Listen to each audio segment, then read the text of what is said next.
You ask Tiger to solve. This deals with linear equations with one unknown.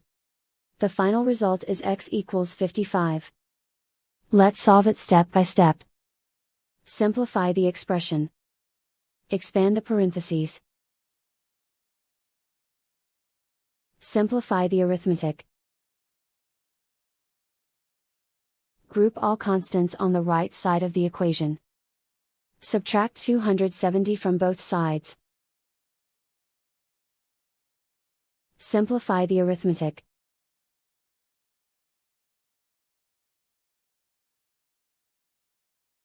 Isolate the x.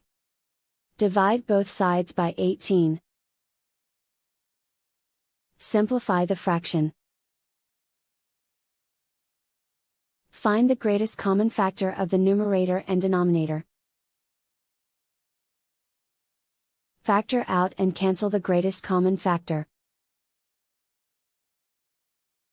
And so the final result is x equals 55.